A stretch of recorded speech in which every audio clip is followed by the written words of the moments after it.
जैसे बेटा not for profit organisation start किया था बेटा हमने क्लास फर्स्ट में, रिसिप्ट और पेमेंट अकाउंट डिस्कस किया था आपके साथ मैंने, रिसिप्ट और पेमेंट अकाउंट, ठीक है।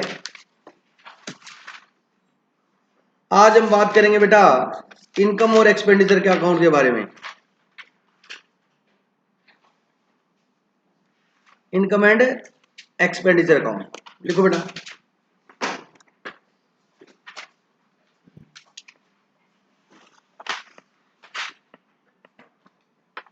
इनकम एंड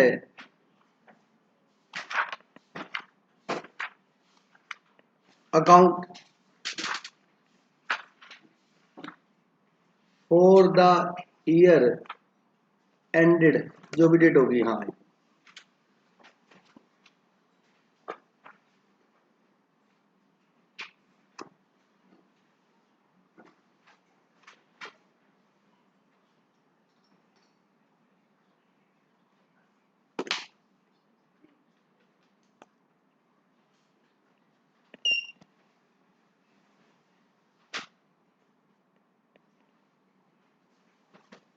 यहाँ बेटा एक्सपेंडिचर आएगा, यहाँ अमाउंट आएगी, यहाँ इनकम आएगी और यहाँ क्या आएगी बेटा, अमाउंट आएगी।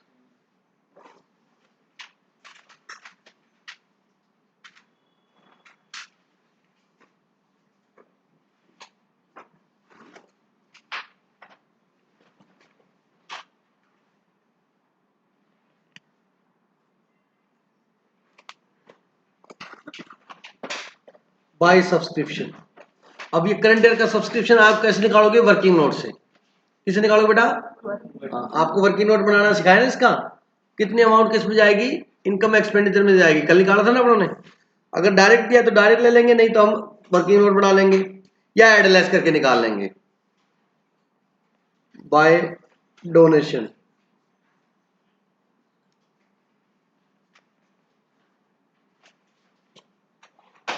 बाय इंटरेस्ट फ्री,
देखो बेटा ये कुछ भी नहीं, बिल्कुल सिंपल है, ठीक है।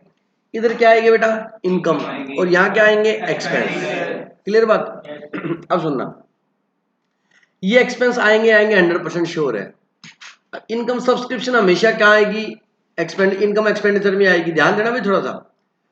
डोनेशन भी 100% कहाँ आएगा, यही आएगा। कई बार बाई चांस क्वेश्चन में बोलता है कि डोनेशन को कैपिटल रिसिप्ट मानना है, बाई चांस बोल दे क्वेश्चन, तो कैपिटल रिसिप्ट का वर्ड आते कहां चला जाएगा, ये बैलेंस शीट में चला जाएगा। नॉर्मली 100% यही आता है, समझ आ गई।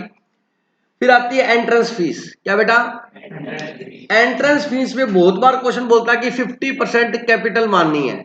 तो मतलब जैसे मान लो एंट्रेंस फीस आपको 10,000 मिली, कितनी मिली, तो 10,000 में कहता 50% कैपिटल माननी, तो 50% रेवेन्यू माननी है।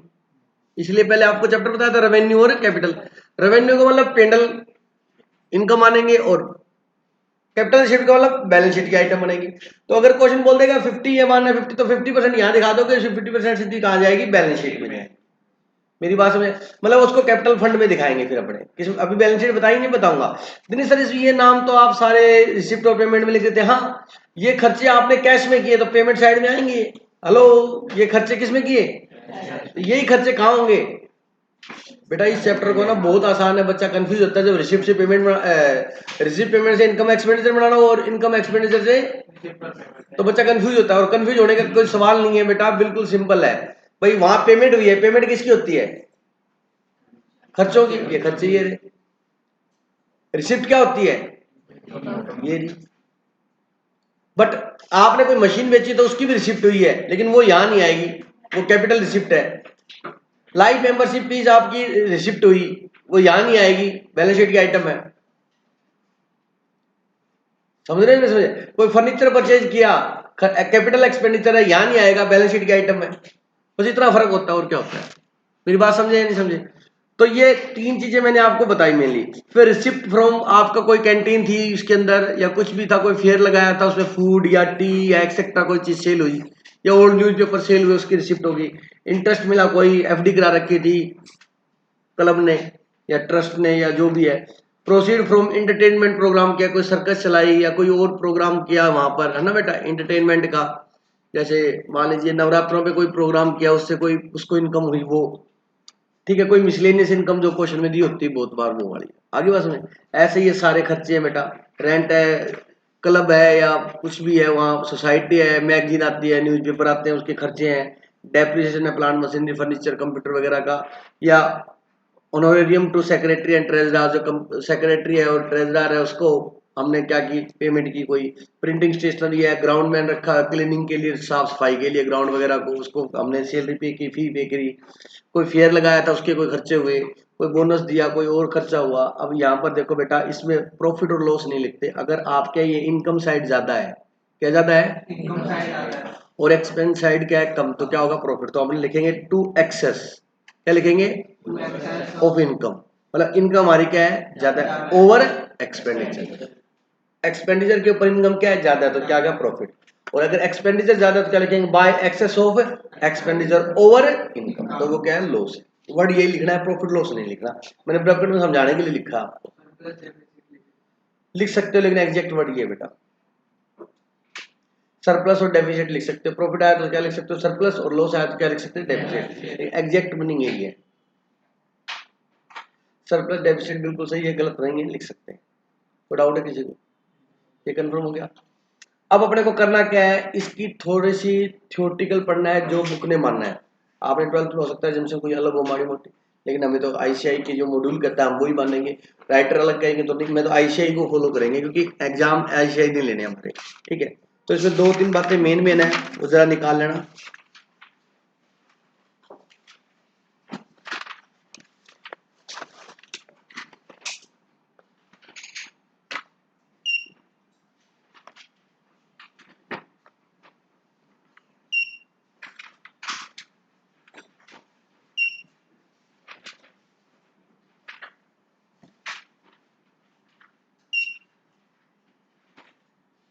चलिए, डोनेशन।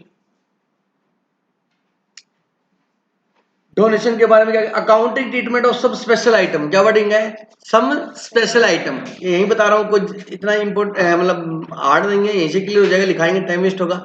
ये स्पेशल आइटम है जिनके बारे में ट्रीटमेंट हमें बता रखा क्या करना। नंबर 1 क्या है, donation. These may have been raised either for meeting some revenue or capital expenditure. Donation हमें कुछ खर्चे रेवेन्यू खर्चों या कैपिटल खर्चों के लिए मिलता है। अब अगर खर्च रेवेन्यू खर्चों के लिए मिला डोनेशन तो भैया इनकम एक्सपेंडिचर में आएगा, और कैपिटल खर्चों के लिए मिला तो भैया बैलेंस शीट में आएगा। ये बात मैंने आपको पहले बताई थी।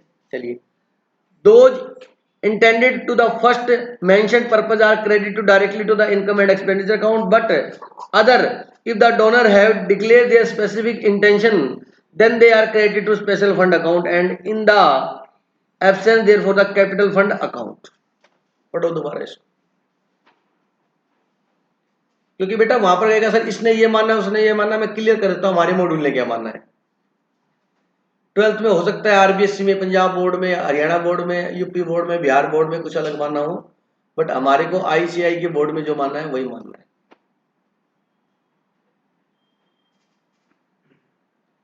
जैसे कई बार होता है बेटा, जैसे मान लीजिए बिल्डिंग फंड है, एक बड़ा आएगा क्या, बिल्डिंग फंड। इसका मतलब कि एक फंड बना दिया, सक्षम एक फंड बना दिया क्लब ने या सोसाइटी ने या ट्रस्ट ने, कि इस पैसे से हम क्या बनाएंगे, बिल्डिंग बनाएंगे। जैसे कोई धर्मशाला है, वो भी एक क्या है, charitable non profit organisation, NPO है वो भी। तो वो कहती है हम हमारे लिए, हमारे यहाँ पर हमारी धर्मशाला में ना रूम कम है तो हम फर्स्ट फ्लोर और दोबारा बनाएंगे। अब यात्रीगण ज्यादा आने लग गए, हम फर्स्ट फ्लोर पे रूम बनाएंगे 10 और एक बड़ा हॉल बनाएंगे। चलो जी, अब उसके लिए वो डोनेशन लेते हैं, वो जो भी वहाँ यात्री आते हैं, पैसेंजर आते हैं उनसे लेते हैं, या कोई जो उसके मेंबर है उनसे लेते हैं, या जो ट्रस्टी है उसमें उससे लेते हैं। तो वो कहते हैं जी हम बिल्डिंग बना रहे हैं, उसके लिए वो स्लिप काटते हैं, काटते। तो वो पैसा किसके लिए ले रहे हो, बिल्डिंग बनाने। तो उस पैसे को आप किसी और पर्पज में यूज, वो होता है स्पेशल फंड बोलते हैं उसको। क्या बोलते हैं, ध्यान से सुन लेना, बैलेंस शीट में जरूरत पड़ेगी, अभी बता रहा हूँ। बहुत इंपॉर्टेंट क्लास है आज की, आज की क्लास सबसे इंपॉर्टेंट है। तो वो उसको हम बोलते हैं स्पेशल फंड। क्या बोलते हैं। अब उस फंड के पैसे का यूज सिर्फ बिल्डिंग बनाने में होगा और किसी काम में नहीं। जैसे आपको फंड मिला 20,000, तो आप एंट्री डालते हो क्या, बैंक या कैश अकाउंट डेबिट टू, अभी बिल्डिंग बनी तो नहीं है, टू बिल्डिंग फंड। क्या डलेगा, एसेट, उधर बैंक बैलेंस बढ़ जाएगा, और लाइबिलिटी साइड में क्या दिखा देंगे, बिल्डिंग फंड। अब कई बच्चों को होती है confusion, sir building fund liability थोड़ी है। हाँ लाइबिलिटी है, आपको इस पैसे से क्या बनानी है, बिल्डिंग बनानी है। जितना उस मतलब 1 लाख रुपए आया तो 1 लाख इधर बैलेंस शीट में क्या बढ़ जाएगा, बैंक बैलेंस, और 1 लाख इधर क्या दिखा दोगे, बिल्डिंग फंड। अब दिनेश सर आगे क्या होगा, एक सिंपल एग्जांपल से क्लियर कर देता हूँ। अब मान लो 1 लाख रुपए आपने बिल्डिंग पे खर्च कर दिए, तो बताओ बैंक बैलेंस 1 लाख क्या हो जाएगा, हो जाएगा, हो गया। उसकी जगह क्या बन गई, building, building account.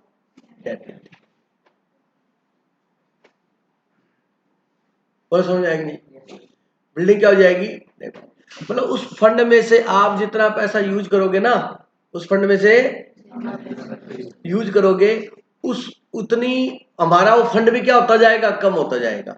Building fund का भी बैलेंस क्या हो जाएगा, कम हो जाएगा। बात समझाएगी, अभी करेंगे वो बातें। मतलब स्पेशल फंड वो होता है बेटा जो स्पेशल किसी पर्पज के लिए ज्यादा उसका उसी पर्पज में यूज होगा, अदर किसी पर्पज में यूज नहीं। अब जैसे आएगा टूर्नामेंट फंड, क्या आएगा बेटा, मतलब हमने एक टूर्नामेंट कराना है, नेशनल लेवल का, स्टेट लेवल का, डिस्ट्रिक्ट लेवल का, जो भी है, उसके लिए हम फंड ले रहे हैं, डोनेशन ले रहे हैं। तो उस पैसे का यूज किस में होगा, टूर्नामेंट में। तो टूर्नामेंट का जो आपने मैच कराया, उसकी फीस लगी, उसके खर्चे लगे, उसके आप प्राइज लेके आए, इंटरटेनमेंट का कराया, कोई ग्राउंड क्लीन कराया, वो जो सारा खर्चा है उस फंड में से होगा। उस फंड की ऑडिट भी होती है, समझ में आएगी मेरी बात। वो स्पेशल फंड है बेटा, ठीक है। अब डोनेशन आपने पढ़ लिया, अगर डोनेशन सिंपली मिला है तो रेवेन्यू है, और नहीं तो क्या बेटा, कैपिटल खर्चों के लिए मिला तो क्या मानेंगे, कैपिटल एक्सपेंडिचर मानेंगे। लिखा हुआ है साहब इसके अंदर, दोबारा पढ़ना। If the donor had declared their specific intention, they have are credit to special fund है। क्या बेटा, special fund. Example, building fund, tournament fund, pavilion fund. समझ ले सर, पवेलियन फंड मतलब कोई पवेलियन बना रहे हैं, कोई ग्राउंड बना रहे हैं, हम उसके लिए पैसे इकट्ठा कर रहे हैं, स्टेडियम पवेलियन बोलते हैं। Credit to special fund account, and in the absence thereof the capital fund account. समझा गई मेरी बात? अगर कुछ नहीं कहा तो कहां जोड़ देंगे अपने कैपिटल फंड। जैसे ओनर अपना बिजनेस स्टार्ट करता है तो क्या बनाता है बेटा? कैपिटल बोलते हैं। तो यहाँ पर जो ट्रस्टी है या मेंबर है जिन्होंने पैसा लगाया वो क्या कहलाएगा? कैपिटल फंड कहलाएगा। मतलब कैपिटल नहीं बोलेंगे, क्या बोलेंगे? कैपिटल फंड, मतलब वो जो पैसे लगे हुए। ठीक है जी। ये कहता है डोनेशन को आप कहां जोड़ देना? कैपिटल फंड में। लेकिन खुद ही डोनेशन को ये देखना इनकम और एक्सपेंडिचर में डालेगा अगर कुछ भी नहीं कहा हो तो। ठीक है। If any investment are purchase out of the specific fund, special fund. अब दिनेश सर स्पेशल फंड से आपने इन्वेस्टमेंट खरीदे, सुनना जरा ध्यान से, ध्यान से सुनना बेटा। आपने बिल्डिंग फंड बनाया, आपने बिल्डिंग बनानी और आपको पता है बिल्डिंग के ऊपर 50 लाख रुपए लगेंगे, तो आपने कहा भाई बिल्डिंग का फंड बना दो और पैसे इकट्ठे करो, इकट्ठे हो जाएंगे जब बिल्डिंग बनानी स्टार्ट करेंगे। अभी आपके 2 लाख रुपए इकट्ठे हुए हैं और आप कहते हो चलो बिल्डिंग बनानी स्टार्ट करो, तो कहते रुक जा, बाउंड्री वॉल करेगा, पैसे खत्म, बैठे रहना। लोग मजाक उड़ाएंगे, हाँ बन गई भाई, कब बनेगी? 2 होली चली गई, 2 दीपावली चली गई। तो अभी नहीं, अभी हमारे पास लगभग 70-80% पैसा आ जाए तो काम स्टार्ट करेंगे, फिर चलो बाकी 20-30% काम करते हुए आ जाएगा। अभी तेरे पास 5% पैसा आएगा तो करो बिल्डिंग स्टार्ट। वही आपके साथ है। अभी सीए स्टार्ट हुई है, आपने सभी जगह कह दिया, पता नहीं।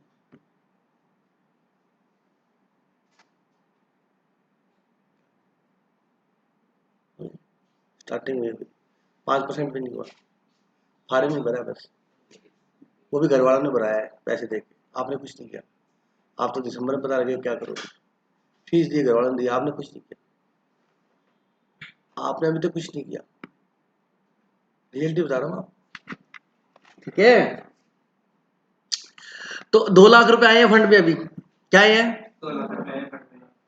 वो कहता है यार अब 50 लाख रुपए इकट्ठे होने 3-4 साल तो लगेंगे, धीरे धीरे अग्रवाल समाज से मिलेंगे, अरोड़ा समाज से मिलेंगे, है बेटा, कोई राजनेता से मिलेंगे, कोई भामाशाह से मिलेंगे, कोई इलेक्शन में खड़ा हो रहा है उनसे बात करेंगे, कुछ देंगे तो। समझ रहे हो मेरी बात? तो कहता भैया 2 लाख पड़े, इसका क्या करें? कहता इसको इन्वेस्ट कर दो भाई, 2 से 2 5 तो होगा, कुछ तो इंटरेस्ट आएगा। बोलो सही है कि नहीं? और डिसीजन भी बढ़िया है। 2 लाख पड़ा पड़ा यहाँ रखा हुआ है, रखा है 10 साल रखा है, 2 लाख रहेगा। अगर कहीं एफडी करा देगा, कहीं इन्वेस्ट कर देगा तो बढ़ जाएगा या नहीं बढ़ जाएगा? सर घट भी सकता है। हम सिक्योर में जमा कराएंगे ना, जिसमें फिक्स इनकम मिले, हमें लॉस का खाना ही नहीं होता, जिसमें रिस्क क्या हो? जीरो। समझाएंगे मेरी बात? तो कहता है ये देखो क्या करा, अगर आपने पैसे, भाई बच्चा कहता सर अब पैसे इन्वेस्ट क्यों करते, तो बताया आपको इन्वेस्ट क्यों करता है। समझ आ गई मेरी बात? If any investment are purchased out of the special fund or as an asset is acquired therefrom, these are disclosed separately.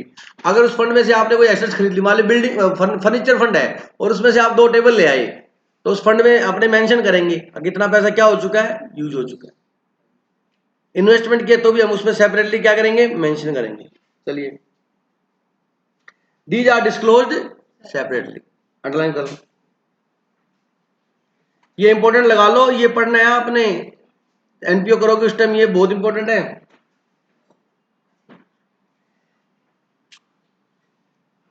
आपने इन्वेस्टमेंट कर दी, अब उस इन्वेस्टमेंट पे आप क्या स्पेशल फंड में से पैसे निकाल के क्या कर दी, और उस इन्वेस्टमेंट पे आपको इनकम होगी, क्या होगी बेटा? Any income received from the such investment or any donation collected from a special purpose are credited to account including the purpose and correspondingly the expenditure incurred in carrying out the purpose of the fund is debited to this account।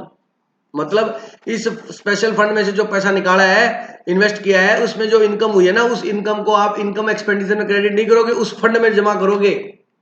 बोलो बात समझ आएगी? और उस investment को manage करने के लिए कोई खर्चा हुआ है तो उस फंड में से क्या होगा, लेस। मतलब जो फंड था 2 लाख रुपए, उस फंड पे 5,000 रुपए इंटरेस्ट मिल गया, तो आप उस फंड में ऐड कर दोगे 2 लाख प्लस 5,000, कितना हो गया फंड? 2 लाख 5,000, ना कि इनकम एंड एक्सपेंडिचर में क्रेडिट करोगे। और आप इनकम है बिल्कुल है सर, इनकम एक्सपेंडिचर में लिखो, ये आपके सामने लिखा हुआ है, वो स्पेशल फंड का पैसा है, स्पेशल फंड के लिए यूज होगी। अगर वहां डाल दोगे तो वो जर्नल हो जाएगा, किसी भी चीज के लिए यूज हो जाएगा वो पैसा। मेरी बात समझे या नहीं? क्या समझे सर? हम ये समझे कि स्पेशल फंड से क्या, हम कोई इन्वेस्टमेंट करते हैं और उस इन्वेस्टमेंट में हमें इनकम होती है, तो वो पैसा स्पेशल फंड में ही जुड़ेगा। ऐड हो जाएगा। और उस फंड को मैनेज करने का कोई एक्सपेंस होता है तो वो एक्सपेंस भी स्पेशल फंड में से क्या हो जाएगा, लेस हो जाएगा। आगे बात सुनिए।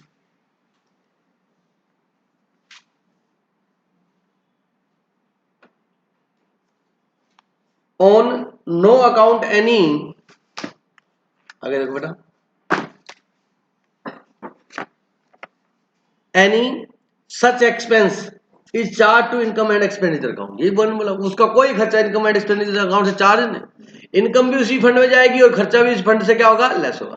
अगर कौन सा है, स्पेशल पर्पज फंड है, द टर्म फंड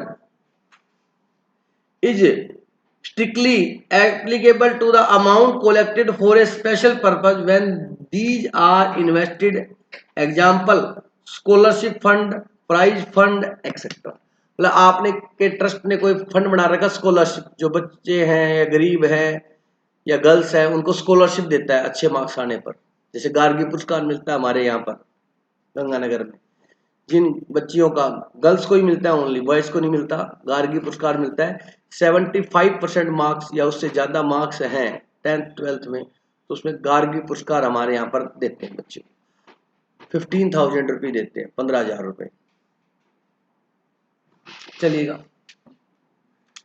नेक्स्ट, तो कहता है समझ आ गया, कहता है यहाँ फंड का मतलब strictly applicable to the amount of collected for a, मतलब स्पेशल पर्पज के लिए जो पैसा इकट्ठा हुआ है हम उसे क्या बोलते हैं, फंड बोल रहे हैं। इसने बताया, बात समझ आएगी नहीं आएगी। आगे, in other case when the amounts collected are not invested in securities or assets, ठीक है, distinguishable from those belonging to the institution, the word account is more appropriate, example building account, tournament account etc। मतलब ये आपको बता रहा है कि कहां पर कौन सा वर्ड यूज करना चाहिए, बाकी आप कोई मर्जी वर्ड यूज कर लो, कोई दिक्कत नहीं। दोबारा पढ़ो इसको, लेकिन आपने 12th में देखा ना बेटा, बिल्डिंग अकाउंट नहीं लिखा, बिल्डिंग फंड ही लिखा, आपको पता है इस बात का, टूर्नामेंट फंड ही लिखा आपने, उससे कोई फर्क नहीं पड़ता, लेकिन ये बता रहा है कि कहां पर अकाउंट लिखो और कहां पर, लेकिन उससे कोई ज्यादा फर्क नहीं पड़ता। तो किस क्लियर हो गया, कहां पर लिखना है, सवाल क्लियर हो गया, रीड करो एक बार सारे बच्चे।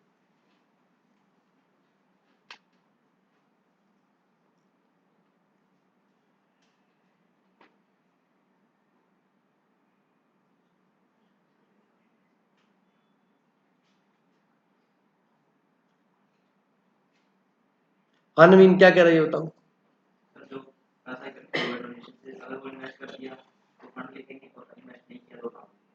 हाँ बेटा ये नहीं है ना, कन्फ्यूजन हो रही है, यदि क्या लिखा है, क्या जो फंड मतलब जो स्पेशल पर्पस के लिए अपने पास अमाउंट आई है उसको अगर आप इन्वेस्ट कर दोगे तो उसके सामने फंड लिखेंगे, अगर उसको इन्वेस्ट नहीं करोगे तो अकाउंट के नाम से। हाँ बेटा, ये होता है कि ज्यादा एप्रोप्रिएट तो ये लगता है कि अकाउंट के नाम लिखते fund. The terms fund is strictly applicable, मतलब स्ट्रिक्टली उसी के लिए एप्लीकेबल करना, एप्लीकेबल है किस किस के लिए एप्लीकेबल करना चाहिए, स्ट्रिक्टली एप्लीकेबल, मतलब ये वर्ड आप सिर्फ इसके लिए यूज करोगे, कहता है strictly applicable to the amount collected for a special purpose when these are invested, when these are मतलब आपने, मतलब special purpose plus invested is equal to fund, mathematical form में लिख लो जाए, स्पेशल प्लस क्या, लेकिन मैं कह रहा हूं फिर भी आप देख लो, आपके कोई भी बुक उठा के देख लेना, फंड लिखा है। तो आपको ये शुद्ध कर रहा हूं कि जो बुक लिखता है वो भी अप्रोप्रिएट बहुत सही नहीं होता भाई साहब, ठीक है ना। चलिए कोई बात नहीं, दीज आर इन्वेस्टेड, ठीक, example scholarship fund, prize fund etcetera. In other case when the amount collected are not invested, देखो अंडरलाइन भी कर रखा है इसने, in security or assets distinguishable from those belonging to the institution, the word account is more appropriate, example building account, tournament account etcetera. मतलब near future में आपने वो पैसा खर्च करना है तो आप इन्वेस्टमेंट करोगे नहीं और उसको क्या लिख दोगे, बिल्डिंग अकाउंट और टूर्नामेंट अकाउंट। लेकिन लिख दोगे तो कोई चले जाएगा, कोई दिक्कत नहीं, लेकिन ये बता रहा है, बात समझ आ गई। अब आपको कह दे कि जो पैसा फंड स्पेशल फंड में मिला और उसे इन्वेस्ट कर दिया, उसे अकाउंट लिखेंगे ना फॉल्स, क्या लिखेंगे, फंड लिखेंगे, वैसे बता दिया नॉर्मली। इसकी बुक में तो अगला पूछ सकता है, बात समझ आएगी नहीं। चलिए, instead of paying cash a donor may sometime give away or transfer a security or some other readily realisable assets. कई बार क्या होता है, रेडली रिलाइजेबल एसेट, मतलब कभी पैसा ना देने के बाद कोई एसेट दे देता है जिसको हम इजीली कैश में कन्वर्ट कर सकते हैं, मतलब सेल आउट करके पैसा रिकवर कर सकते हैं। In such a case the value of assets on valuation must be credit to the fund for which the amount has been donated. मतलब कोई एसेट दे दी है तो उसे हम फंड में क्या कर देंगे, क्रेडिट कर देंगे। मतलब एसेट्स है ना बेटा, इसलिए फंड लिखेंगे, समझ आ गया ना, ठीक है। तो उस फंड के नाम से हम उसे क्या कर देंगे, मतलब पैसा नहीं दिया तो उसके फंड के नाम से क्या कर देंगे, क्रेडिट कर देंगे। अगर कोई इन कैश ना दे के क्या दे दे, इन्हें काइंड दे दे, जैसे कोई लैंड दे दे या कोई बिल्डिंग दे दे या कोई कोई हॉल है वो दे दिया, समझ रहे हो मेरी बात को, या कोई फर्नीचर दे दिया, मेरी बात समझ रहे हो बेटा, तो इसलिए कह रहे हैं। तो उस फंड में डाल देंगे, उधर वो एसेट्स का नाम आ जाएगा, मैच हो जाएगा।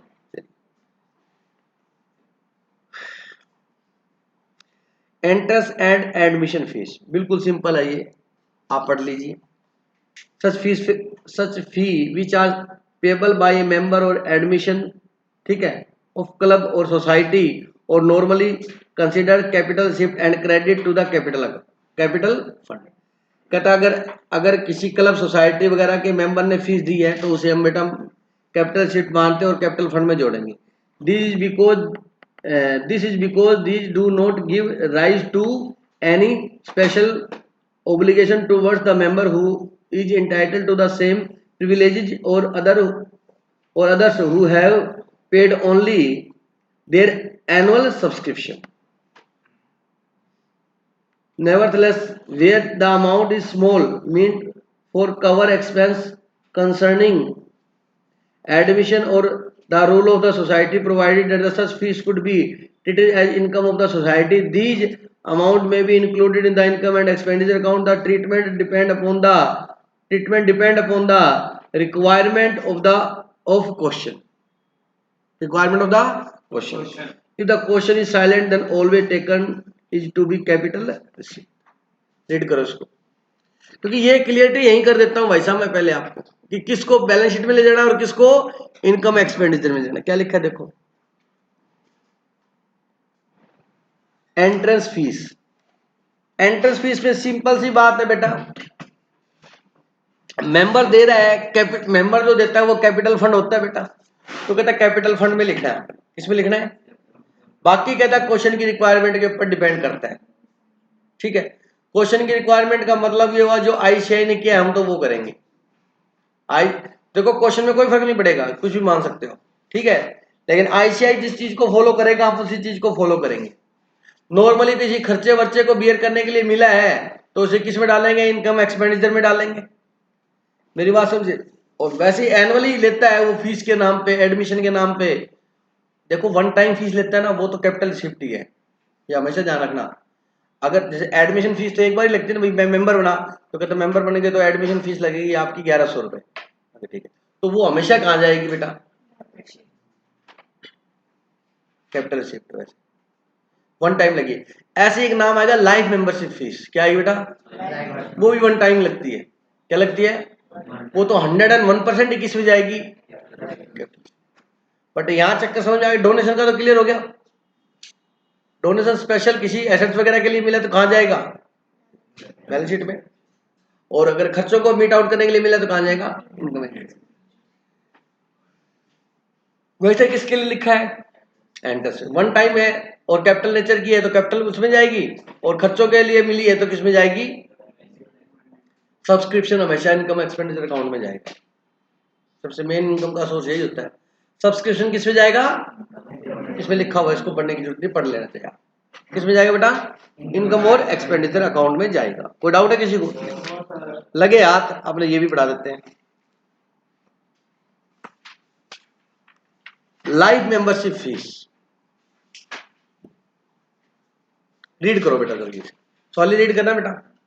Life membership fees received for life membership is a capital receipt as it is of इजे हमेशा ध्यान रखना, लाइफ मेंबरशिप फीस क्या है बेटा? कैपिटल रिसिप्ट है।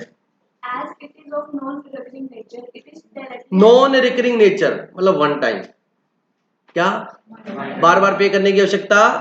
हाँ जी। it is directly added to capital fund or general. Directly किस में ऐड करेंगे हम? कैपिटल फंड में ऐड करेंगे।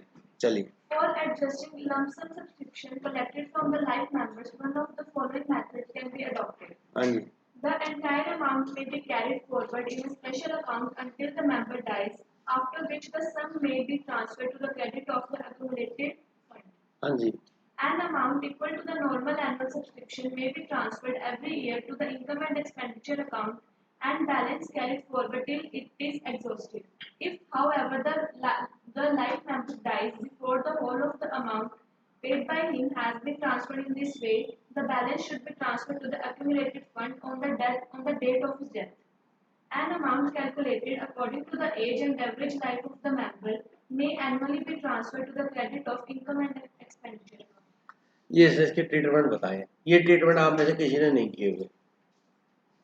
लोकेश जी सही बोल रहा हूँ मैं सही नहीं बोल रहा? क्वेश्चन सुना करना बेटा पूरा। ये क्वेश्चन मैं सही बोल रहा हूँ? मैं सही बोल रहा हूँ कि ये ट्रीटमेंट आपने किसी ने नहीं किया। ये हमारे क्वेश्चन में भी बहुत रेयर यूज नहीं होंगे, लेकिन मैं बता देता हूँ आपको, सुनना ध्यान से भाई। पहली बात तो लाइफ मेंबरशिप फीस जो है, ठीक है, उसे हम बैलेंस शीट में कैपिटल फंड मानेंगे। मतलब कैपिटल फंड में दिखा दिया, क्लियर हो गया मेरी बात? अच्छा, ठीक है। For adjusting lump sum subscription collected, lump sum subscription बोला मतलब एक इकट्ठा सब्सक्रिप्शन मिला, और मैंने कहा था वन टाइम मिलेगा, तो फिर आपको पता है कहां जाएगा? लमसम हर साल सब्सक्रिप्शन मिलता है, वो कहां है? इनकम एक्सपेंडिचर में आएगा। और लमसम सब्सक्रिप्शन मिला फॉर एडजस्टिंग, ये पॉइंट लाइफ मेंबरशिप फीस के लिए नहीं है, किसके लिए है? Lump sum for adjusting lump sum subscription collected from the life member. मतलब एक बार मेंबर बना दिया ना, वो लाइफ टाइम तक क्या रहेगा? मेंबर रहेगा। उनसे हमने क्या लिया? लमसम सब्सक्रिप्शन लिया, मतलब मेंबरशिप फीस मान लो चाहे लमसम सब्सक्रिप्शन लिया। One of the following method can be adopted, ये मेथड हम अडोप्ट कर सकते हैं। Number one, the entire amount, जो उससे अमाउंट मिली है उसको स्पेशल अकाउंट में डाल दो। कब तक उस अकाउंट में डाल के रखो? अंटिल द मेंबर, जब तक मेंबर की डेथ नहीं हो जाती।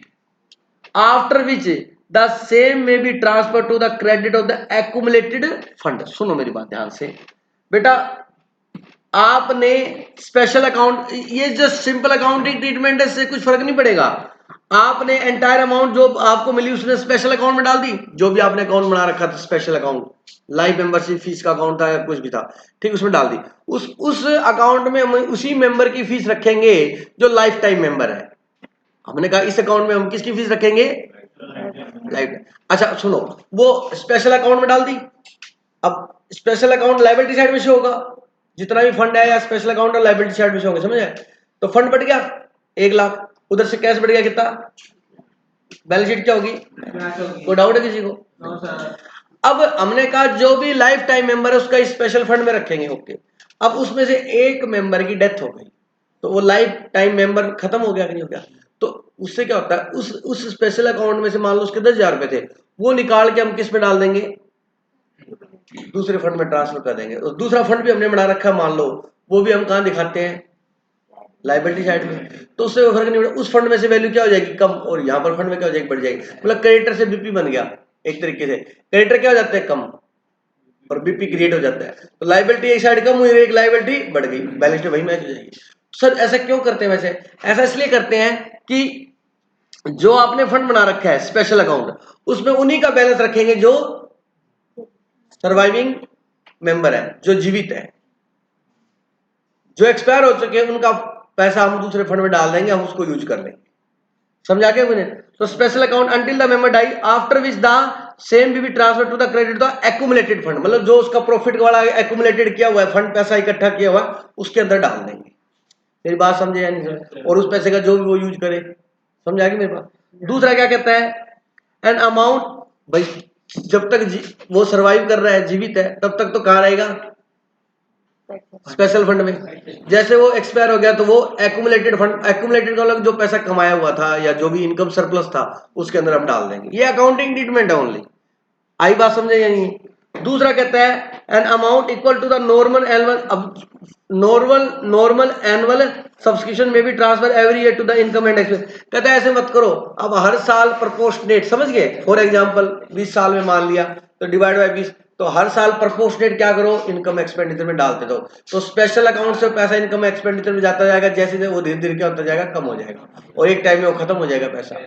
मतलब उसके लाइफ टाइम में आप 20 साल आपने किसी ने दिया, आपने पॉलिसी बनाई है कि जैसे ही लाइफ वो लमसम आएगा उसको हम 20 साल में प्रपोर्शनेट करके कहाँ डालेंगे, इनकम एक्सपेंडिचर में डालते रहेंगे। तो इनकम एक्सपेंडिचर में डाल लोगे, इनकम साइड में आ जाएगा, उधर से खर्चे लेस करके नेट जो बचा हुआ आ जाएगा। खर्चे पूरे करने में यूज हो गया, बच गया वो प्रॉफिट है, प्रपोर्शनेट डाल सकते हैं। दूसरा समझ में आ गया? Third, an amount calculated according to the age and average life of member may annually transfer to. कहता हमने वो स्टैटिक्स पढ़ा है, birth rate, death rate, average लगा ली, 60 साल जीता है व्यक्ति, है ना?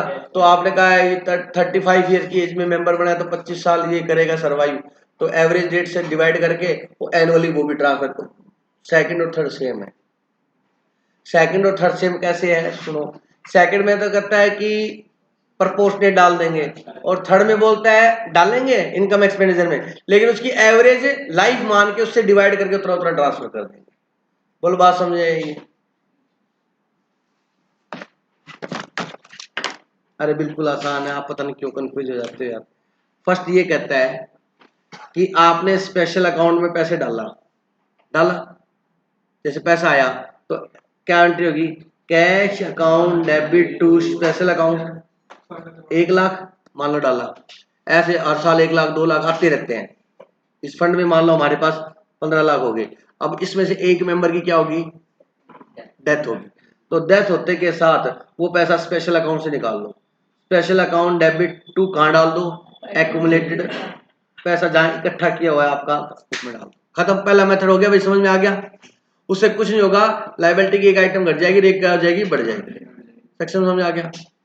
सेकंड मेथड ये कहता है कि आपके पास सब्सक्रिप्शन पड़ा है मान लो 20 लाख, कितना बेटा, 20 लाख, और आपने कहा कि इसे मैं 10 साल में प्रपोर्शनेट करके किस में डालूंगा, इनकम एक्सपेंडिचर में, डिवाइड बाय 10।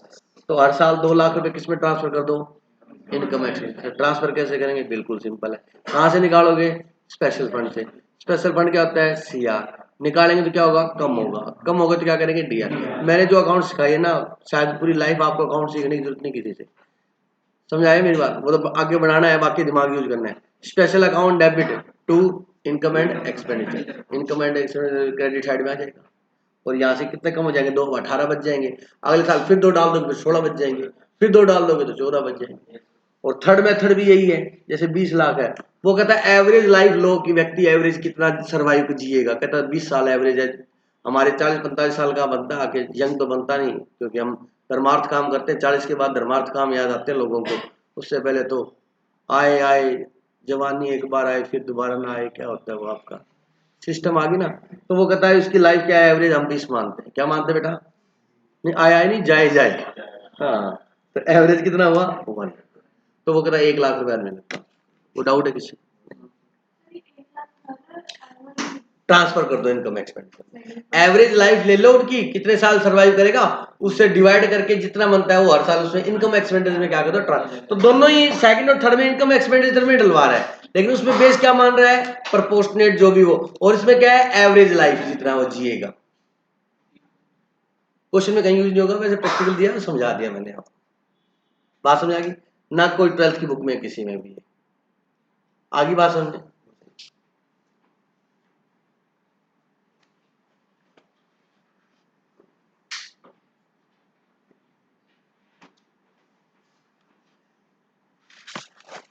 चैप्टर पूरा करूंगा आज मैं, सुनो ध्यान से।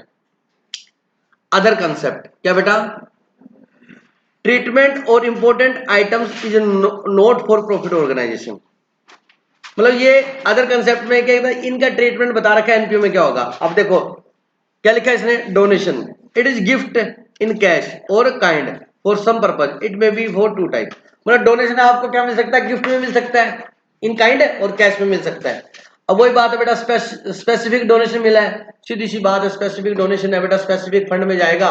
हेलो, स्पेशल फंड को स्पेसिफिक भी बोलते हैं भाई साहब, कंफ्यूज मत हो जाना, कंफ्यूज मत हो जाना। स्पेशल का मतलब ही क्या है, स्पेसिफिक, ये जानना। स्पेसिफिक मिला है तो भाई बैलेंस शीट में जाएगा, लायबिलिटी साइड में शो करेंगे, सबको पता है, मैं बता चुका हूं, दोबारा फिर भी बता देता हूं, कोई बात नहीं है, ठीक है। It is received to certain specific purpose like building, donation, library, books, donation, etc. It should be capitalized and show in the liability side of the balance sheet. Thank you. कहते हैं सर ने पहले बता दिया था। General donation. It is not received for any specific purpose and show on the credit side of income and expenditure account. अगर general donation मिला है तो आपकी इनकम साइड में आप लिख दोगे, ये बात मैं बता चुका हूँ आपको, क्लियर है। Thank you. अब दिनेश सर क्वेश्चन में करेंगे, दोनों बात समझ आ गई। अब आती है entrance fees. It may also be known as admission fees. Entrance fees को ही क्या बोलते हैं, एडमिशन फीस बोलते हैं। एंट्रेंस करना और एडमिशन करना बात एक ही है। Entrance fees should be capitalise and added to the capital fund for all organisation. If question gives any specific treatment of entrance fees then it should be followed accordingly. वैसे entrance fees को आपने one time मानते हुए हम capital fund में add करेंगे, वैसे question में कुछ भी कहा हो या क्वेश्चन ने कुछ भी किया हो तो हम उसके अकॉर्डिंग कर देंगे, हम उससे जिद नहीं करेंगे। हाँ भाई आ गया, कितना याद रहता है मेरे। चल लोकेश तू ही पढ़, क्या लिखा है बोल। नहीं बेटा, आपकी मधुर वाणी से सुनना है, बोल बोल जल्दी बोल। अरे पढ़ना, इतना मत शर्मा बेटा। नहीं ये पहले हेडिंग बोल के है, लिगेसी या लेगेसी, चल पढ़ो। It is an amount received by an organization as per the will of the person after the death of the person. Will का मतलब वसीयत, दिल की वसीयत पे लिख दिया नाम तेरा है बेटा, है रे, आगे बढ़। It should be capitalized and shown on the liability side of the balance sheet by adding to the capital fund. आगे समझा। Liability इसके बाद ये चीज तेरे को संभालनी है, मैं रिटायरमेंट ले रहा हूँ। बैलेंस शीट में लायबिलिटी साइड में कैपिटल फंड में ऐड करते हैं। अच्छे से अपने शब्दों में एक्सप्लेन कर। मान लो ये क्वेश्चन आ गया 50 नंबर में तो कैसे लिखेगा इसको? जैसे वो होती है जिसको, जो मतलब कोई आदमी मर जाता है और अपनी वसीयत नाम करा देता है और फिर उसको लायबिलिटी साइड के कैपिटल फंड में ऐड करके। सही बोला है, बोला तो सही है। हाँ सक्षम। आपका नाम क्या है? हाँ। आपका नाम क्या है? नहीं बोला यही है।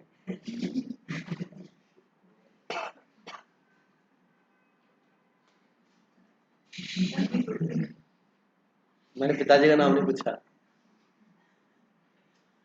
बोलो क्या मतलब है? ये नवीन है ना, नवीन, ये इतना बेकार आदमी है, इसको कुछ भी नहीं आता। ये बदतमीजी कर रहा है, उसको ये दिखा रहा है। क्या हो गया ये बदतमीज आदमी? समझ आ गया सभी को? देखो बेटा, it is an amount received by an organisation. It is amount received by an organisation, मतलब कोई अमाउंट है वो रिसीव किसने की? ऑर्गेनाइजेशन ने, मतलब सोसाइटी ने, क्लब ने।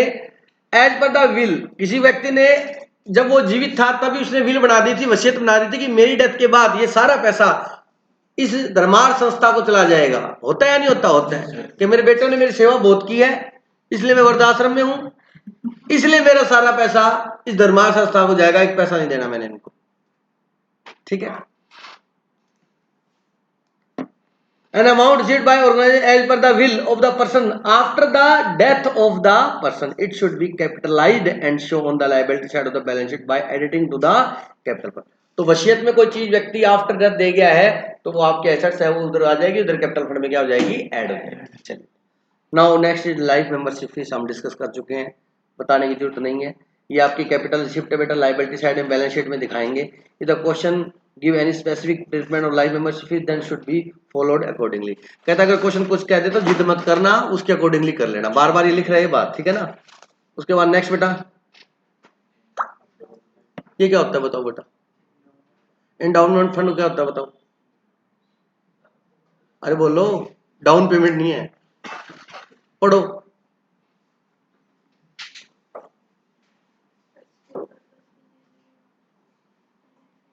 रीड कर बेटा। Endowment fund donation. It is a donation. Endowment fund donation. It is donation received and only income from that donation is to be used for certain specific purpose. In such a case, income relating to special fund should be added to these fund and the liability side of the balance sheet. All the expense should be deducted from that fund of the liability side of the balance sheet. कोई नई नई बात बताई, मैंने जो बताया था वही है इसके अंदर। क्या बेटा, अगर स्पेसिफिक फंड में से कोई इनकम हुई है उस फंड में क्या हो जाएगी, जुड़ जाएगी, और स्पेसिफिक फंड का कोई खर्चा है तो उस फंड में से क्या हो जाएगा, लेस हो जाएगा, वो इनकम एक्सपेंडिचर में नहीं जाएगा। जो कहते तेरी इनकम हमारे पास नहीं आई तो तेरे खर्चे कैसे आए, बोलो बात समझे आई या नहीं आई। लोकेश का डाउट सुनो सारे बेटा। अगर फंड से ज्यादा ही अपना एक्सपेंस हो जाएगी फिर वो दिवालिया हो गया। फंड से ज्यादा एक्सपेंस नहीं करेगा बेटा जी, 12th में कर सकता है राजस्थान बोर्ड।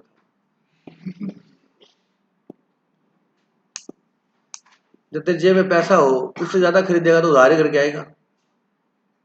प्रैक्टिकली ऐसा नहीं होता बेटा, क्योंकि डोनेशन संस्था है, संस्था में आगे पैसा आए ना आए, संस्था में भैया जितना पैसा उतना ही खर्चा किया जाता है, संस्था की जेब में से कोई नहीं लगाता। अगर दे दिया हो, सुन लो, दे दिया हो तो आप चार्ज कर लेना, मैं मना नहीं कर रहा, ठीक है बेटा, नॉर्मली होता नहीं।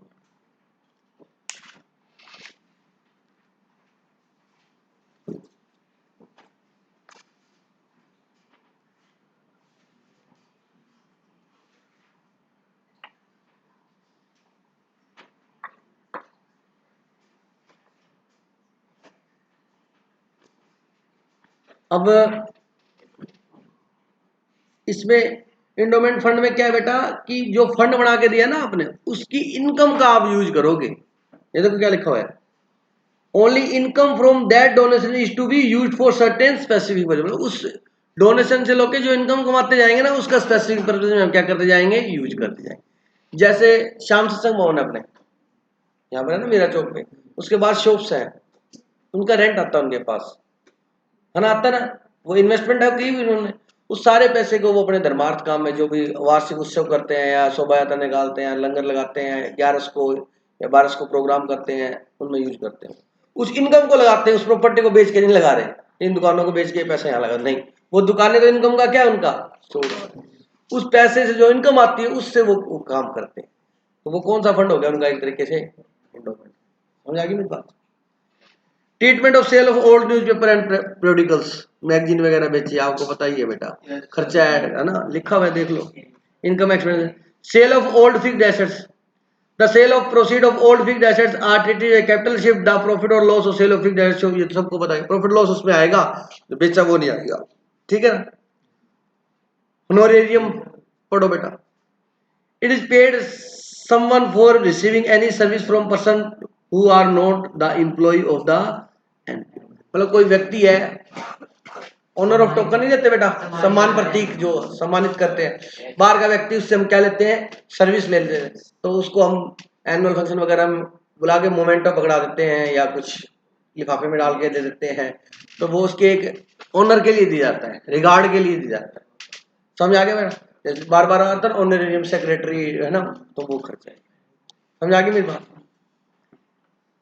बैलेंस शीट कैसे बनाएंगे, सभी को आती है, बता देता हूं बेटा। बैलेंस शीट में देखिए बेटा,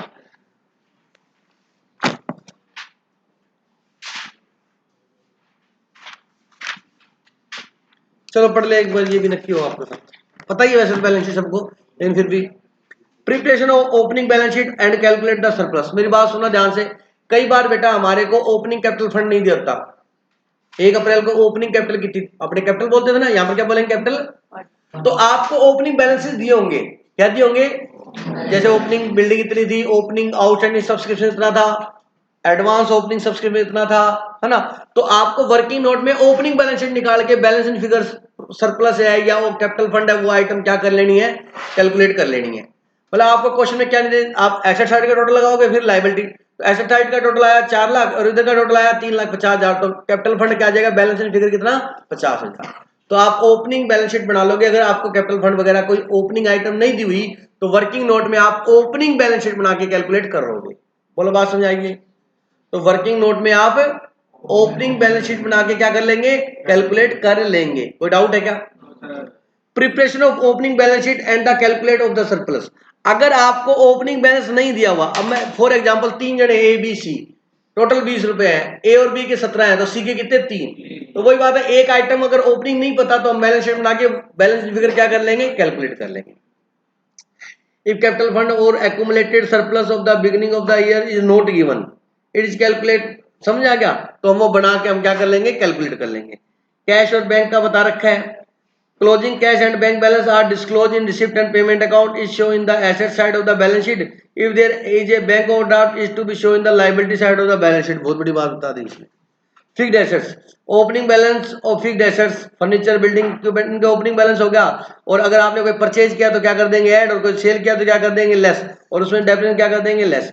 liabilities, opening balance of liability should be adjusted for every increase और डिक्रीज इन द सेम। अगर लायबिलिटी बड़ी घटी है तो वो आप क्या कर दोगे, उसके अकॉर्डिंग कर दो। ये देखो ये लिखा हुआ है, the illustration explained in the chapter comprise a club note registered under the Company Act 2013. Therefore, income and expenditure account and balance sheet are not prepared as per the Schedule 3 of the Company Act 2013।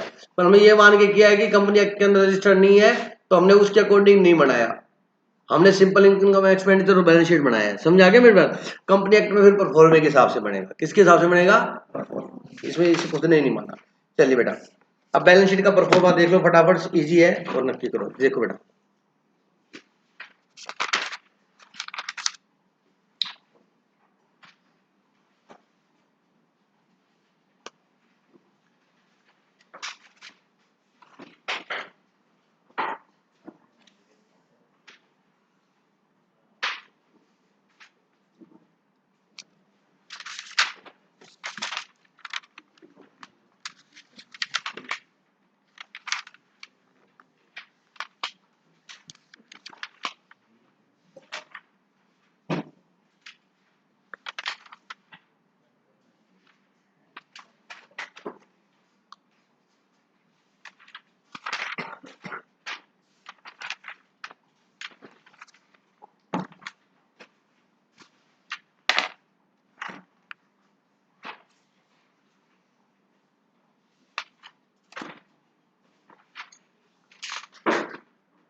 Capital fund add, बेटा वही short में लिख रहा हूँ, surplus profit है तो क्या कर दोगे, ऐड, और लॉस है तो लेस, डेफिशिएंसी होगी वो लॉस कर दो। यहाँ कोई स्पेशल फंड दे रखा है तो वो लिख देंगे आप, जैसे टूर्नामेंट फंड है या बिल्डिंग फंड है, जो भी है। ठीक है जी, मेन तो यही होता है बेटा। उसके बाद कोई आपकी लायबिलिटी है, ठीक है, कोई आउटस्टैंडिंग क्या है बेटा, एक्सपेंस है, या और कोई लायबिलिटी है, सिंपल सा है, ज्यादा हार्ड नहीं है इसमें कुछ भी। फिर यहाँ पर कैश,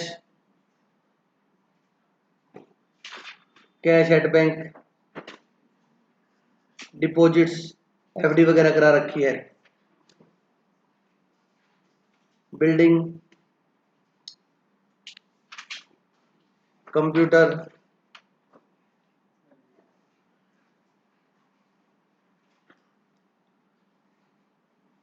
सब्सक्रिप्शन ड्यू, मतलब सब्सक्रिप्शन लेना क्या है बाकी। अब देखो सब्सक्रिप्शन क्या है, इनकम। वैसे वर्ड यूज क्या होना चाहिए, अक्रूड सब्सक्रिप्शन, बट हमारे बुक वाला पता है क्या लिखेगा, आउटस्टैंडिंग सब्सक्रिप्शन, लेकिन वो खर्चों के लिए यूज होता है, लेकिन अब लिखा है, अब क्या इलाज है।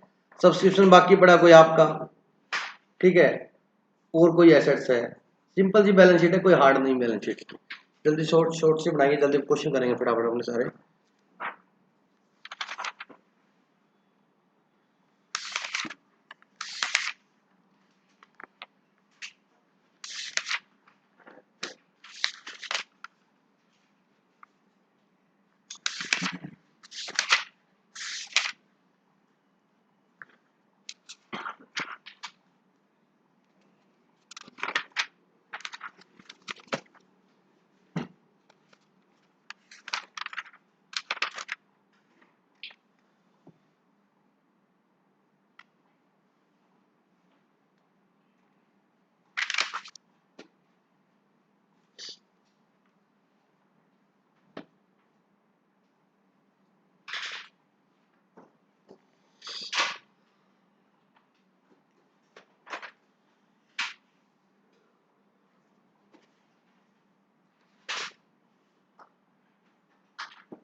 देखो बेटा, हो गया नोट सबका, सिंपल है, इसमें कुछ भी नहीं है।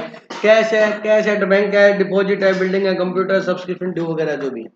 अब देखो प्लीज आप दिमाग लगाना। अब आपको क्या है कि रिसिप्ट और पेमेंट दे रखी है।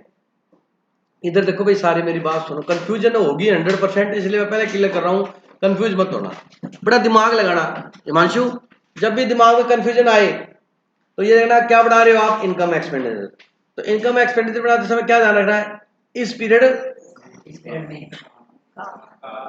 पहली कंफ्यूजन, इनकम एक्सपेंडिचर बढ़ाने हैं अपने, इस पीरियड का जो एक्सपेंस है, इस पीरियड का जो इनकम है वो आएगी। और रिसिप्ट और पेमेंट बना रहे तो इस पीरियड में रिसीव हुई है तो आएगी, नहीं तो चाहे वेदर कैपिटल और जो वेदर रिसिप्ट पेमेंट आते ही दिमाग में क्या है, कैश। समझ आ गया। अब सुनो एक बात, नंबर 1 सुन लो बेटा ध्यान से। नंबर 2, किसी भी एक्सपेंस के बारे में मान लो कैश रिसिप्ट और पेमेंट में लिखा है टू सैलरी 10,000, क्या बेटा, तो कैश टू सैलरी, और बाकी कुछ भी नहीं दिया हुआ, तो कुछ भी नहीं कहा तो हम उसे उस पर्टिकुलर पीरियड का ही मानेंगे। फिर ये नहीं मानेंगे सर क्या पता नेक्स्ट ईयर का हो, क्या पता, कुछ भी नहीं कहा तो आप हमेशा क्या मानोगे। मैंने आपको ये बात बहुत बार समझाई है रेक्टिव केस में, जब तक नेगेटिव नहीं बोले, नेगेटिव एक सोच बना लो अपनी, अगर कामयाब होना तो। क्लियर हो गया। अगर किसी आइटम के बारे में यस कुछ भी ना बोले बेटा, तो हम उस आइटम को उस ईयर की ही मानेंगे। चाहे कैश है तो उसी ईयर का कैश मानेंगे, और खर्चा है तो उसी ईयर का खर्चा मानेंगे। अगर उसके बारे में ये बोला कि इसमें से 2000 नेक्स्ट ईयर का है खर्चा, मान लो 10,000 सैलरी है, कहता 2,000 खर्चा अगले साल का है, तो इस साल का कितना 8, इस साल का कितना 8। और अगर क्वेश्चन नहीं बोलते इस साल की सैलरी 3,000 पिछले साल पे कर दी थी, सुनो सुनो सुनो,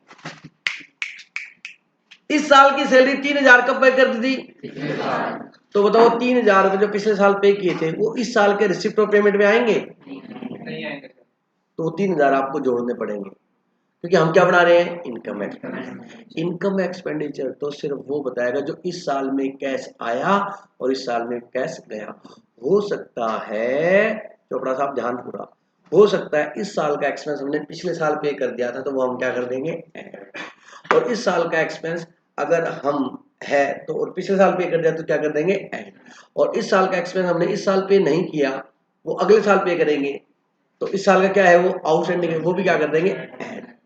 और इस साल में हमने अगले साल का पे कर दिया तो वो क्या कर देंगे लेस। इसमें सिर्फ कॉमन सेंस यूज होगा ओनली, दिमाग में सिर्फ हिमांशु ये याद रखना है, हमें क्या करना है इनकम एक्सपेंडिचर बनाते समय क्या ध्यान रखना है, इस ईयर का लेना है हमारे, इस पीरियड के इनकम एक्सपेंस लेने हैं। और रिसिप्ट और पेमेंट बनाते समय इस पीरियड में कैश आया और इस पीरियड में कैश रहेगा। मैं बड़े आराम से बता रहा हूं, इसमें सिर्फ कॉमन सेंस यूज होगा आपका, ठीक है। तो देखो कॉमन सेंस यूज हो रहा है क्वेश्चन नंबर 4 में, आपका निकालो। हमें क्वेश्चन में रिसिप्ट और पेमेंट दे रखा है, अब कंफर्म है रिसिप्ट पेमेंट तो दे दिया, क्वेश्चन में दे दिया, सर रिसिप्ट और पेमेंट ही बनवा ले मजा आ जाए। ऐसा हो सकता है कभी? कभी भी नहीं हो सकता। क्या बनवाएगा income expense. Following are the receipt and payment account of new bird 40 club for the year ended 31 March. चलो जी, अब ध्यान से सुनना, रिसिप्ट दे रखी है, रिसिप्ट में अब सबसे पहले बताओ ईयर कौन सा है, 31 मार्च 2020। तो सबसे पहले करंट पीरियड बताओ क्या होगा, 19। सारे बोलो 19 मिलके बोलो, क्लियर हो गया, जोर से बोलो, आवाज ना आए, 19 तो ये बात हमेशा ध्यान रखें, ठीक है। अब क्वेश्चन में सुनो, to balance BD, opening cash का बैलेंस दे रखा है, ओके। टू सब्सक्रिप्शन, अब यहां बच्चा कंफ्यूज होना, सब्सक्रिप्शन कहां लिखा है, रिसिप्ट और पेमेंट में लिखा है ना, मतलब इस साल हमें सब्सक्रिप्शन कितना मिला, और क्वेश्चन को थैंक यू बोल देना, अलग अलग बता रखा है। लास्ट ईयर का इस साल 18-19 का, अब बच्चा कहता है ये 18-19 का है, अरे भाई ये 18-19 का सब्सक्रिप्शन है, लेकिन मिला कब है 19-20 में, आ गया 19-20 का, 18-19 का मिला और 19-20 का मिला, ठीक है।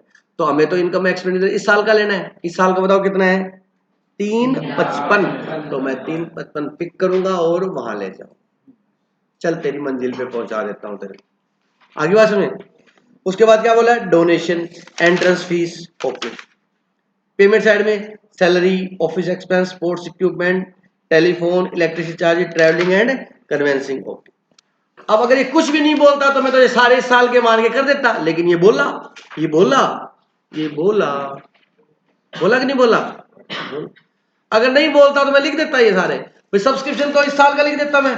अब देखो मेरी बात ध्यान से सुनना, मैं कर रहा हूं ये क्वेश्चन, कितना नंबर है, क्या बनवाया इसने हमसे, आप सिर्फ क्वेश्चन देखोगे प्लीज, आंसर देखोगे तो समझ नहीं आएगा, इसलिए मैं कर रहा हूं, आप आंसर सिर्फ इधर देखना, उसमें सारा इकट्ठा लिखा हो income and expenditure account, please इधर देखेंगे,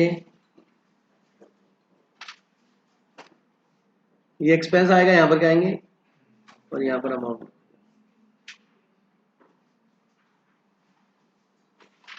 सुनो करना कैसे है वो तरीका समझ लो सारे के सारे, बेटा करना ऐसे है, सबसे पहले आपको है ना एक साइड पकड़ लेनी है, कोई भी साइड,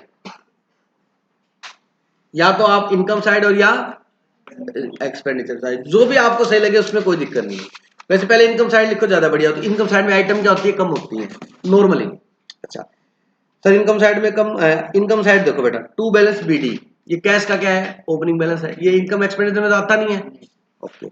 उसके बाद क्या लिखा है, क्या लिखा है सब्सक्रिप्शन, करंट ईयर का कितना है 355, अब ये बाय सब्सक्रिप्शन 355 लिख दोगे गलत हो सकता है इस साल का सब्सक्रिप्शन अभी आउटस्टैंडिंग हो।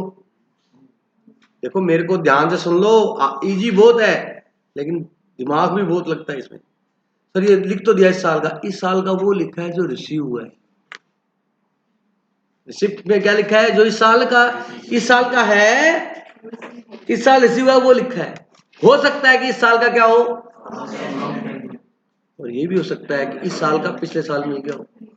अगर इस साल का पिछले साल मिल गया था वो भी इस साल का है, ऐड करो।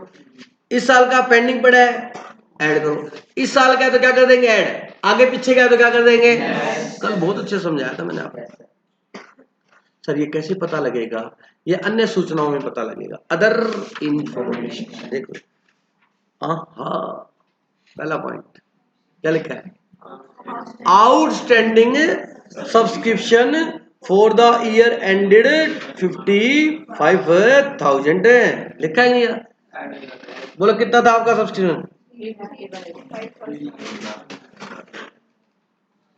4,20,000। नहीं, इस साल का सब्सक्रिप्शन कितना है? 3,55,000। तो 4-20 कहाँ से बोला तुमने? सर 55 ऐड भी तो होएगा ना 65 क्योंकि सर आपका आंसर दे के बोलने के लिए ना थोड़ा सा कल यूज कर लिया तुम। वहां 4-20 लिखा हुआ है। सर जैसे आपने बोला था कि इसके जो अपने इनकम और एक्सपेंडिचर में अपन वो करेंगे जो उस साल के खर्चे होंगे। ठीक है, मेरी बात सुनो, ये एक्चुअल में क्या कर रहा है? ये टोटल लिख रहा है बेटा। ये क्या कर रहा है? टोटल। और फिर वो 65 वापस क्या कर रहा है? लेस। मैं पागल थोड़ा ना हूं, कोई बुक वाला पागल है। मेरी बात समझे या नहीं समझे? सब समझ गए होंगे। हाँ। तो मैं आंसर देख नहीं रहा। मैंने क्या कहा? आपने आंसर देखना ही नहीं है, और आपने आंसर देखा तो आपसे गलती होगी, 4-20 बोल दिया आपने। सुनो मेरी बात ध्यान से, वो अगले साल का भी जोड़ रहा है, फिर बाद में वापस क्या कर रहा है? माइनस में। क्यों करूं? मेरे को फॉलो कर भाई साहब। करंट ईयर का सब्सक्रिप्शन कितना मिला? ये मिला इस साल का। इस साल का आउटस्टैंडिंग कितना है? Add outstanding. अब एक ध्यान रखना, आउटस्टैंडिंग खर्चों के लिए यूज होता है, लेकिन एनपीओ में वो वर्ड यूज करता है तो अपना कोई इलाज नहीं इसका, ठीक है। आउटस्टैंडिंग सब्सक्रिप्शन कितना बताओ? 50। बस जोड़ो कितना है? अब उसने क्या किया बेटा? सुन, नाखून मत खा। उसने क्या किया देखो, उसने 65,000 पिछले साल का भी क्या कर दिया? ऐड। और फिर कहते हैं तो पिछले साल का है तो वापस फिर क्या किया? लेस। समझ आ गया? ये बुक वाले ने किया है। वो देख 65,000 लेस भी किया हुआ है। हाँ बेटा, सही सब कुछ समझ में आ गया तो कुछ भी कर ले ऐसे ही होएगा। अब तूने आंसर पहले देख लिया, इस वजह से दिक्कत है। 4-20 कैसे आया ये बता मेरे को पहले तो। सर अपने इधर क्यों देख रहे? इधर देखना, तेरे को पता है तो। 4-20 बता कैसे आया? 55,000 को प्लस करके प्लस क्या किया तूने? 55,000 55,000 65 है, 55 सर 65 हाँ, 3 55 में से 65 जोड़ दिया। क्यों जोड़ा बेटा 65? कौन से साल का है? मैं यही तो क्या रिसिप्ट और पेमेंट में आपका क्या नाम है उस साल के अंदर जो अपने खर्चे हुए थे वो लिखते हैं जो कैश अपने पास आया है क्या जैसे 2,000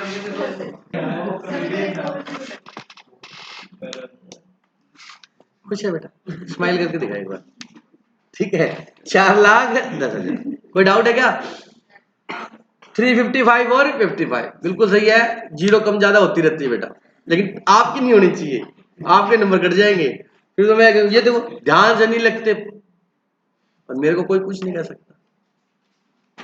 लगा? चलो नेक्स्ट प्लीज, अब जल्दी करो इसको। डोनेशन। डोनेशन कितना है? 50 पर। आंसर देखोगे ना, मजाक नहीं करा, समझ नहीं आएगा, इसलिए मैं आंसर करा ही नहीं रहा, क्योंकि उसने मन में आया वैसे किया है और मैंने सिखाना है। डोनेशन, डोनेशन कितना दे रखा बेटा? अब क्वेश्चन में डोनेशन के बारे में क्या बोला है देखो। बोला है, बोला है, बोला है। पहला पॉइंट आउटस्टैंडिंग सब्सक्रिप्शन, दूसरा आउटस्टैंडिंग सैलरी, तीसरा डेबिट, चौथा। और मैंने आपको ये कहा था कुछ नहीं बोला ना। और डोनेशन क्या माना इसने? रेवेन्यू माना है कि नहीं माना? बोलो बेटा, लिख दो। मैंने आपको पहले कहा था ये डोनेशन को रेवेन्यू मानेगा। और वहां थ्योरी में पता क्या लिखा हुआ है? कुछ भी नहीं कहा हो ना। अरे बोलो, क्वेश्चन के अकॉर्डिंगली कर लेना आप। क्या कर लेना? क्वेश्चन के अकॉर्डिंगली। तो डोनेशन में आप सुन लो क्या करना है, अब छोड़ो इसको। आपने नीचे नोट डाल के आना है डोनेशन को अपने रेवेन्यू रिसिप्ट मानना है। समझ आ गई मेरी बात? कितना बताओ बेटा? 55,000। मतलब ये है कि नॉर्मल डोनेशन आया होगा साल में, कोई स्लिप वगैरह कटा के, ठीक है जी, कोई स्पेशल पर्पज के लिए नहीं आया। चलिए उसके बाद देखो एंट्रेंस फीस। और क्वेश्चन बोलता है 50-50, क्या कर दो? 50-50 बस, कुछ बोला ही नहीं। और तो एंट्रेंस फीस कितनी आई? 85, उसका 50%, 42,500। इस प्रकार से इनकम साइड से मैंने क्या बना दिया? इनकम रिसिप्ट साइड से क्या बना दिया, इनकम बना दिया। रिसिप्ट से क्या बनेगी, इनकम, और पेमेंट से क्या बनेगा, एक्सपेंडिचर। बस उसमें थोड़ा थोड़ा उसकी शेप चेंज करनी है। आज वो एक्सपेंडिचर में सैलरी एंड वेजेस, बोलो सैलरी एंड वेजेस के लिए बोला। सबसे पहले क्या करना है, सैलरी एंड वेजेस जो दे रखी है वो लिख लो, कितनी है। अब क्वेश्चन बोलता है कितनी आउटस्टैंडिंग है, और हाँ तो क्या कर दोगे, आउटस्टैंडिंग कितना, 2,05,000। मैं क्वेश्चन दूंगा इस पे आपको फिर करना।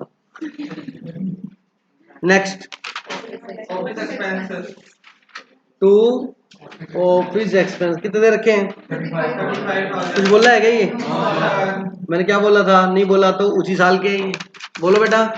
नेक्स्ट, स्पोर्ट्स इक्विपमेंट, स्पोर्ट्स के लिए क्या खरीदे बेटा, इक्विपमेंट खरीदे, तो आपकी क्या बनेगी, ये एसेट्स है। एसेट्स कहाँ आएगी, बैलेंस शीट में आएगी। अब वो क्या बोल रहा है वो सुन लेते हैं। हाँ, डेप्रिसिएशन स्पोर्ट्स इक्विपमेंट में आपको कितना लगाना है, 25%। तो हाँ उसका डेप्रिसिएशन आएगा, डेप्रिसिएशन ऑन स्पोर्ट्स इक्विपमेंट कितने के थे ये, 3,42,000 के थे सर। उस पे 25% लगा, 85,500। कितना आ गया, 80। 85,500। नेक्स्ट क्या है बताओ, टेलीफोन चार्जेस कुछ बोल रहा है क्या, 28,000। एक बताओ चैप्टर आसान है जो मर्जी को, और जिन्होंने 12th में नहीं किया उनके लिए और आसान है, क्योंकि उन निम्न प्रकार की भ्रांतियां नहीं फैली हुई इनके अंदर। चलिए, और आपने वैसे किया तो आपको डरने की जरूरत नहीं है। 28,000। और सीबीएसई वालों को तो वैसे भी बहुत समझ में आएगा, और दिक्कत रहेगी पंजाब बोर्ड को। भाई वैसे देव तेरे को भी दिक्कत नहीं है, किया ना किया बराबर है तेरे लिए तो। इलेक्ट्रिसिटी चार्जेस, इलेक्ट्रिसिटी चार्जेस कितने हैं, कुछ बोला है क्या, सर मजा ही आ जाए कुछ ही ना बोले तो। वही मैं कह रहा हूँ कि आप भी ना बोले तो मैं भी बहुत बढ़िया आए मेरे को पढ़ाने में, सर आगे बोलेगा। तो तेरे जैसा है ना। नेक्स्ट, कुछ बोला है क्या बेटा, क्या लिखोगे, टू, मजाक नहीं कर रहा, ऐसा क्वेश्चन आता है पेपर में 5 मार्क्स में, फ्री में आए हुए देख लेना आप चाहे तो, बट पेपर में ये भी नहीं होता बच्चों से, मजाक नहीं कर रहा, नहीं होता। देखो पता कब होगा, जब आपने 4-4-5 बार हाथ से किया हो ना, उस बच्चे का पेपर नहीं रुकेगा। और आपको पता है इतना पेशेंस आज के बच्चों में नहीं है कि 5-5 बार कर ले क्वेश्चन हाथ से, और जो कर लेगा वो रुकेगा नहीं, गारंटी है। घर के बच्चे नहीं करते, बाहर वाले कहां से करेंगे।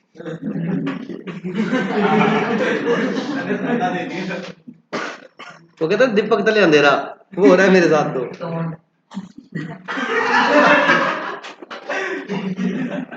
अभी बताओ, रुक जाए, इस छोटू को बताऊंगा मैं, उसको मैं बर्गर खिलाऊंगा,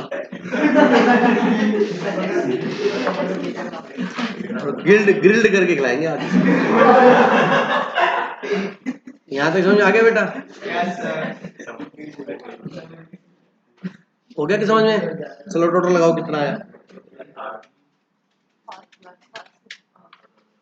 5 लाख।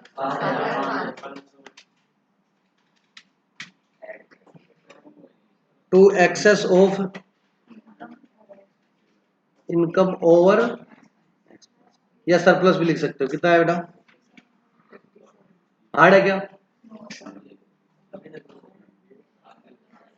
सब कुछ ओका है बेटा, अगर करो तो। आप कोई डाउट है किसी को, अब रिक्वेस्ट ये है आपने ये क्वेश्चन करने हैं, क्योंकि आप बाद में यहाँ से देखोगे ना, तो जैसे अभी ये भाई साहब कंफ्यूज हुए थे थोड़ी देर पहले, 65 ये वो, तो आपने उसके आंसर को फॉलो नहीं करना, आंसर मेरा ही फॉलो करना है आपने, प्लीज रिक्वेस्ट है, इसको नोट कर लो प्लीज।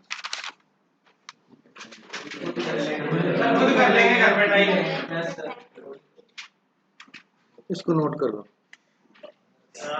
इसको प्लीज नोट कर लो, घर पे करोगे यहाँ करोगे टाइम तो वही लगना, आपका नोट करो इसको। From the following information of club, show the amount of match expense and match fund. अच्छा, अब सुनो सुनो सुनो, स्पेशल फंड आ गया नहीं, मैच के लिए बना रखा था। सुनो, मैच एक्सपेंस और match fund are appropriate financial statement of the club for the year ending 31 March 2020। सिर्फ आपको क्या करना है, मैच फंड है, एक स्पेशल फंड है, कौन सा बेटा, मैच फंड, वो दिखाना है। अब दिनेश सर मैच फंड कैसे दिखाए, सुनो, स्पेशल फंड है बेटा, बोलो। तो मैंने आपको एक बात बताई थी कि स्पेशल फंड कहाँ आएगा, अरे बोलो ना, बैलेंस शीट में आएगा। अब यहाँ पूरी बैलेंस शीट तो बन नहीं सकती क्योंकि डाटा ही नहीं है मेरे पास, तो बैलेंस शीट का एक छोटा सा क्या बनाऊंगा, टुकड़ा, उसको क्या बोलते हैं, एक्सट्रैक्ट। क्या बोलते हैं, तो मैं बैलेंस शीट का एक्सट्रैक्ट बना रहा हूं बेटा, कोई डाउट है, नहीं है।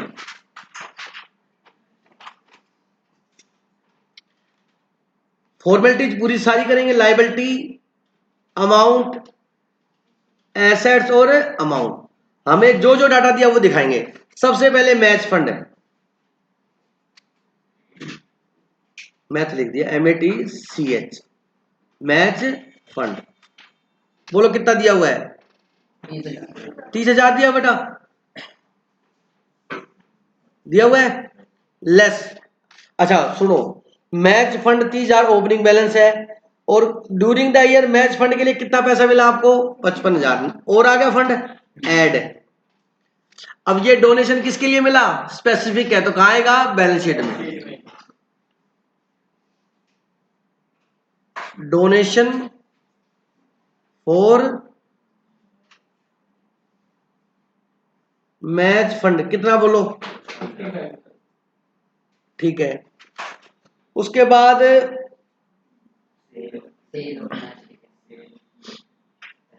अब हमारे को मैच फंड की टिकटें सेल की हमने, उससे पैसा आया, तो बताओ इस फंड पे क्या हुई हमारे को, इनकम। इनकम क्या होगी, ऐड। प्रोसीड का मतलब रिसीव है हमारे को, ठीक है, प्रोसीड फ्रॉम क्या, वैसे तो इनकम, ये इनकम साइड में आनी चाहिए, लेकिन स्पेसिफिक फंड के तो इसी में आएगी बेटा। बोलो कितनी, 20,000। और इसका खर्चा कितना हुआ फंड का, एक्सपेंस कितना हुआ, मैच एक्सपेंस हुआ 1,10,000।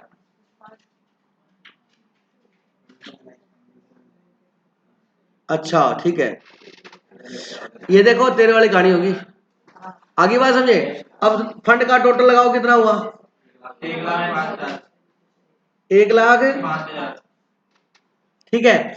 और हमारा 1,05,000 टोटल, और मैच का खर्चा कितना हुआ, तो हम चार्ज कितना करेंगे, 1,05,000, तो कितना आ गया, नील। आ गया, नीचे नोट लिखेंगे, since the expense incurred are more than the match fund available, ₹1,05,000, we are limiting the expense of ₹1,05,000, the remaining expense, बात बंद कर दो, ₹5,000, 1,10,000 minus 1,05,000 will be debited to the income and expenditure account.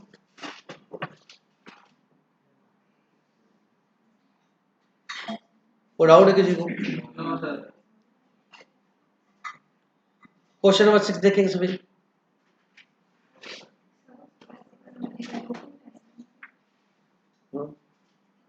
कल कोई test नहीं बेटा, कल पढ़ाऊंगा, क्योंकि अच्छे बेटा, कल संडे, कल सैटरडे है, सैटरडे को टेस्ट नहीं है, सैटरडे को आपकी क्लास होगी, और संडे को आपकी क्लास प्लस टेस्ट होगा, ओके। क्वेश्चन नंबर 6 देखो बेटा, सुनो बेटा, question number 6। During the year ended 31 March the subscription received by the Jaipur literary society were ₹450।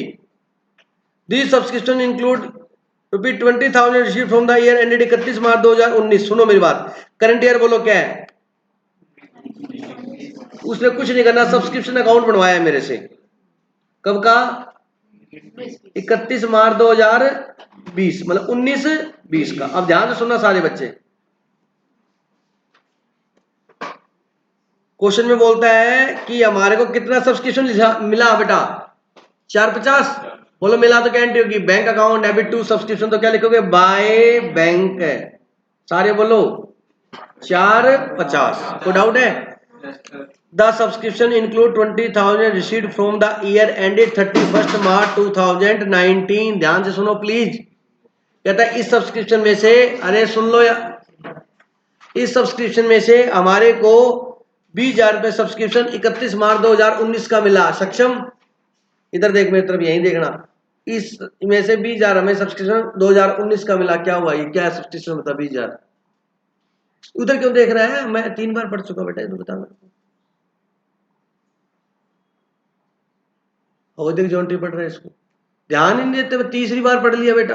तुम्हें तो बोतल या कोई और चीज गिरी उस पर ध्यान देना है।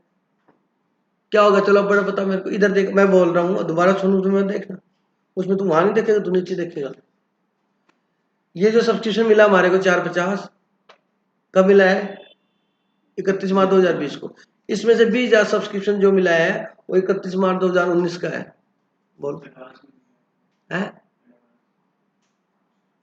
बोलो सारे के। ये दोस्त होते हैं, जवाब देखते हो कैसे दिया इन्होंने। तो ये पिछले साल हमें मिल गया था, ये जो इस साल मिला ना पिछले साल का, तो 1 अप्रैल 31 मार्च 2019 को क्या था? पेंडिंग था।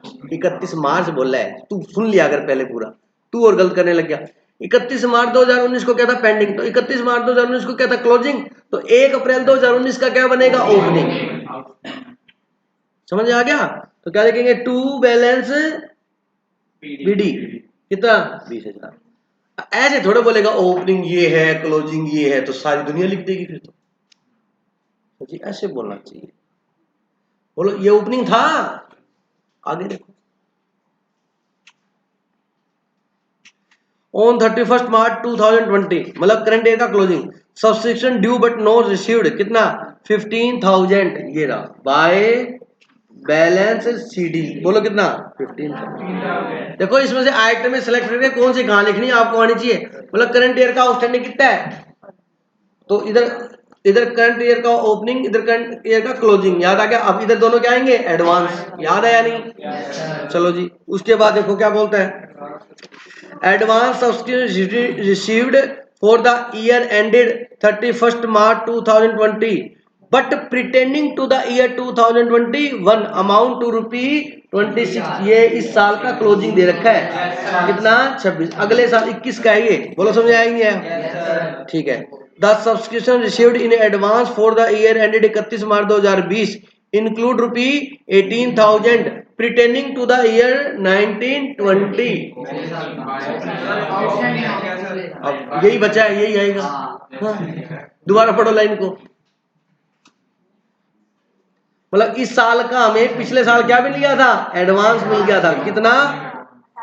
18। बोलो आगे समझिए। अब क्वेश्चन ये है, what amount should be credit to income and expenditure account for the year ended 31 March 2020 as income from subscription, show the subscription account in books of society. बोलो बात समझे? आ गया कि नहीं आ गया? 483 ये आ गया। टू इनकम एंड एक्सपेंडिचर में इतना लेके जाएंगे। बताओ इस अकाउंट ने कितना इजी कार्यक्रम कर दिया आपके लिए। अगर ये अकाउंट मैंने ना बताया होता तो आप बहुत कंफ्यूज होते, 100% होते।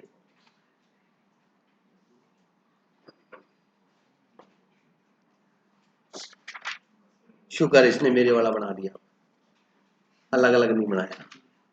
आ गया ना? देख लो। कोई डाउट है किसी को? होमवर्क नोट करेंगे सभी बच्चे, अगर कल करके आना है। 7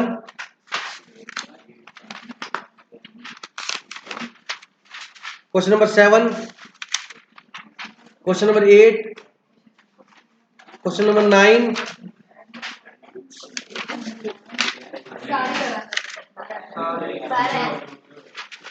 क्वेश्चन नंबर 10, 11, 12 भी है, क्वेश्चन नंबर 12।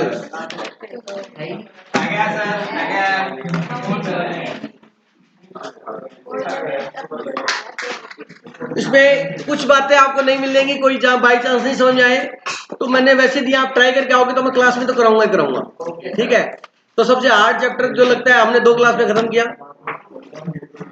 ठीक है, और 1 क्लास और लगा लेंगे डाउट पे। जय श्री श्याम।